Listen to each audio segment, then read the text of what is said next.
Так, Асылбек, беріңіз сұрағыңызды. Ассалаумағалейкум. Алейкум Уағалейкум ассалам. Мен пропискам просрочный да, мен сіздерде 2-3 жолы қайрылып отам. Ошо хозяин мен ордума штраф төлөп даша чыгып кетсем болобу границадан? Сиз границага чыгып кетем дей турган болсоңуз, сиз эч кандай штраф төлөбөй элек деп аэропортко жетип алып эле учуп кетсеңиз болот да. Хозяин сиз үчүн төлөбөйт деле.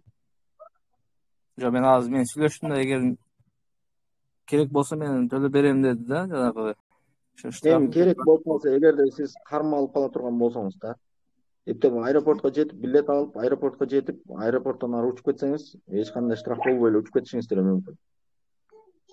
Жок, бизде проверка күчтүү болуп атат да, аэропорттон күндө эле 2-3 адам кармап калат да, ошондой мага окшогондордучу. Мен Асылбек, сиздин регистрацияңыз канча болду өтүп кеткени? Июлда бүткөн. Ошондо Анда сиз мындайча айтканда баягы злостный нарушитель деп коет да. Бул эгерде злостный нарушитель болсоңуз, анда эми хозяиниңызга деле салса болот ошол эки неметкен. Бирок обычно атуулдардын өзүнө салат да. Хозяиндерге салат, если сиз ошол эле үйдө жашап аткан болсоңуз, ошол жерде регистрация болгон болсоңуз, анан бир 15 күндөн ашык 20 күн, 30 күнгө жакын өтүп кетсе, бул менее да, менее тяжкий да. А сиз 6 айдан бери ошол эки регистрацияны билип туруп ошол экинче жасабай жүргөнүңүз, бул миграционный законодательствоны өтө одоно бузуу дегенге жатат да. Бир экинчиде сиздин хозяиниңыз да жардам бере албай калышы мүмкүн. негизи ошол жаңы протокол түзүп штрафын төлөп камап калса ошону көрсөтсөм кармап калбайбы деп атпаймынбы?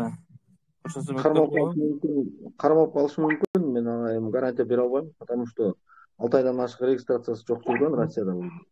А бир жолу айтам, өтө одоно миграциялык законодательствону бузуу.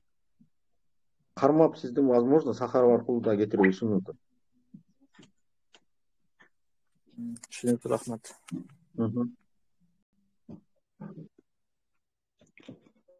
Так, ким эле? Жаңыл, беріңіз сұрағыңызды. Саламатсыңарбы? Мен регистрация бүтүп атканына 3 ай болуп калды да, бүтүп атат да жакында. Анан мен продление кылышым керек эле, 9 айга продление кылышым керек. Өзүм неофициально иштейм. Анан трудовой договор негизинде продление кылышым керек болот да. Ушуну ишеничтүү бирөө жарым бар болсо сунуштап берип койсоңор, мен ошого жасатат элем да. Гражданско правовой договор жазат эле, ГПХ жазат эле, узартыңыз эжеке. Азыр эч кимдин колунан договор сатып албаганга аракет кылыңыз. Ал сатып алган договорлор, мен дагы бир жолу кайталайм, базага түшпөйт. Эртең регистрацияңыз фальшивый болуп калат.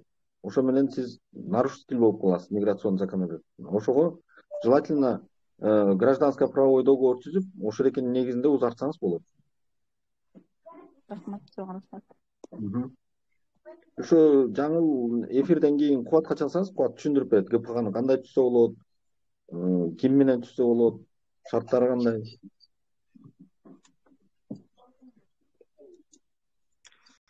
Хорошо, так, ким эле? Ясмина Бекешева. Саламатсызбы? Угуп жатабы? Ооба. Менде мындай суроо бар да. Менин балдарым, жолдошум гражданин Россия. Күйөөм, жолдошум прописан Москва. Мен өзүм гражданин Кыргызстанмын. РВП алып, декабрдын 14-ü күйөөм турган местага эмес, где прописан, башка эле адреске мен регистрация койдум. Эми мен ВНЖ тапшырайын деп атам. Ошондо айтып атышат, балдарыңдын бирөөсү сени менен кошо болуш керек дейт. Эми суроо, ошондо балдарым, бир баламды пропискага коюп, мен өзүм каерде прописка болсом, временный регистрация жасап атат, жасаттым да РВПга, ошол жерге баламды дагы ушундай регистрация кылып туруп, ошол аркылуу тапшыра берсем болобу, же балам күйөөм турган жерге прописка коюп туруп, анан тапшырсам болобу? Вообще желательно балаңыз, күйөөңүз турган жерге временный регистрация кылып, анан ошол аркылуу тапшырсаңыз жеңил болот. Анан мынтип атпайбы, сен балаң ВНЖны через балаң аркылуу тапшырып атасың, балаң экөөң бир жерге туруш керек деп атпайбы? Анда кандай болуп калат? Айтып атпайсызбы, балдарыңыз менен күйөөңүз башка жактарда регистрацияда турабы? Балдарым азыр эч жерде регистрация эмес. Күйөөм прописан Москвада, башка жакта. Мен өзүм РВПны башка адреске койдум. 1 жылгачы. Эми айтып атат, сен эгер паспортты сен тапшырып атасың через балаң аркылуу дейт. Ошондо балам мен турган жерге туруш керекпи же күйөөм турган жерге туруш керекпи? Вообще желательно балаңыз экөөңүз бир жерде туруңуз керек. Мен өзүм турган жерге? Өзүңүз турган жерге же күйөөңүздүн пропискасына коесузбу баланы, ал уже сиздин өзүңүздүн эмеңиз болот да, мүмкүнчүлүгүңүзгө жараша. Бирок Жок, мүмкүнчүлүгүм эки жакта тең бар. Просто мен документ возврат келип калбасын деп атам да. Эгер мен өзүм тура турган жерге эми ойлоп атам, бар жок акча менен бүтүп атпайбы. Ошон үчүн мен айтайын дегеним, өзүм турган жерге эле койдурсамбы же күйөөм турган жерге койдурсамбы деп атам да.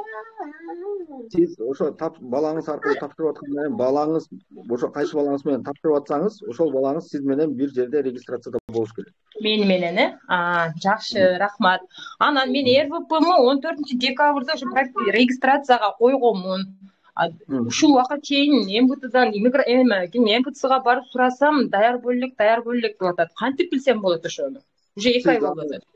Сиз аны хозяин менен барып эле ФУМСке кайрылышыңыз керек да. ФУМСке кайрылып, ушул жерден мен регистрацияга койдум эле десеңиз, эгерде регистрацияга коюлган болсо, ошо ФУМСтен эле уведомлениени чыгарып туруп печать басып колуңузга берет. Паспортты берет. Паспортты бере элек да, паспортум ошо МФЦда жатат. МФЦдагылардан сурасам, алар болсо сага өздөрү звонок кылат, пока даяр эмес. Ошол райондун ФУМСине барыңыз. УВМге барсаңыз, сиздин паспортуңузду МФЦ УВМге жөнөткөн да, ФУМСке. ФУМСте сиздин паспортуңуз азыр. Алар регистрацияны бүтүрүп, кайра МФЦга берет, анан МФЦ сизге бериш керек да негизичи. А так сиз ошол жердин баардыгын кайра басып өтпөстөн эле хозяинден чечип алып, ФУМСке барсаңыз, сиздин регистрацияңыз сыяктуу кетет. Макул. Рахмат сизге чоң. Рахмат. Эльмира Аматова, бериңиз. Ассаламу алейкум. Алейкум ассалам. Менин кызымдын регистрациясы бүтүп калды эле да, анан хозяинге берсек, отказ болуп атат деп 2 жолу тапшырып, экинчисинде отказ эмне себептен отказ болуп атат экен десек, Сахарова барып келишиңер керек экен деп ошону айтты да. Биздин бирок эмебиз просрочный болуп кетти да.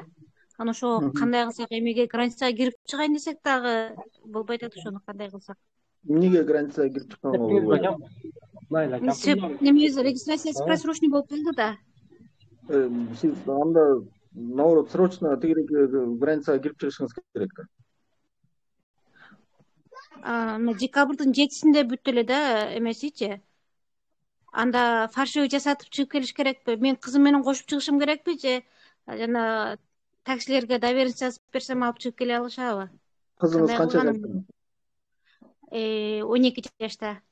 Кызыңыздын жашы жете элек турбайбы? Кызыңыз жаш жете элек. Сиздин өзүңүздүн трудовой договоруңуз барбы?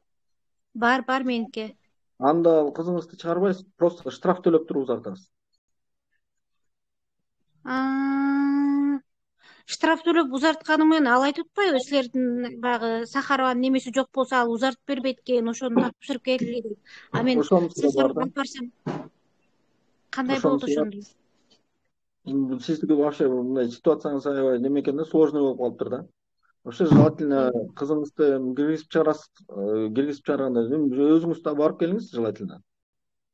Кайра келгенде полностью кайра регистрация кылып, анан Сахаровадан өткөзөбүз. Ал дактилоскопия берди беле сиздин кызыңыз? Жок, бери элек да, биринчи жолу барат. Өтүп коюш керек эле ошо эркине. Ал дактилоскопия жок болсо, возможно, 12 жаштагы кызды депортация кылбайт, бирок сизге штраф салат да. Рахмат чоң. Бердиев. Алло, салам алейкум. Алейкум. Мен мынандай да.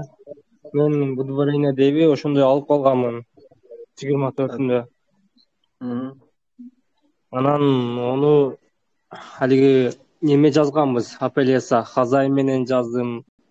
Анан хозяин менен жазып, хозяинга ишенбей дагы неме менен жазганмын. Юрист менен барып жаздым. Анан юрист мага кагаз алып берген болчу.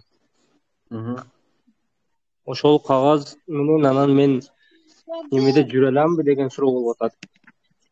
мени кармап алса эч что, мен ошо кагазды көчүрсөм чыгып кете аламбы? Сыймык, сиз канча убакыт болду тигирээки удварение болгонуңузга? 24 алганмын.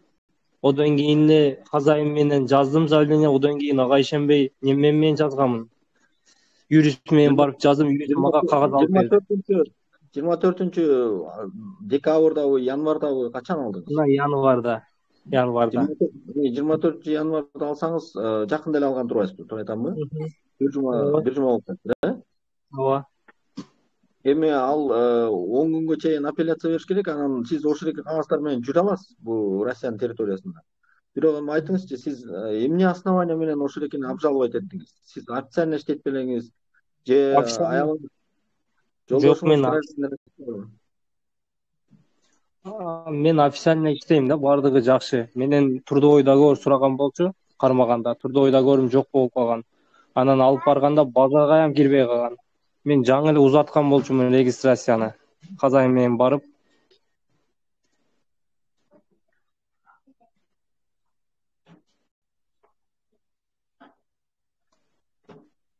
Ооба.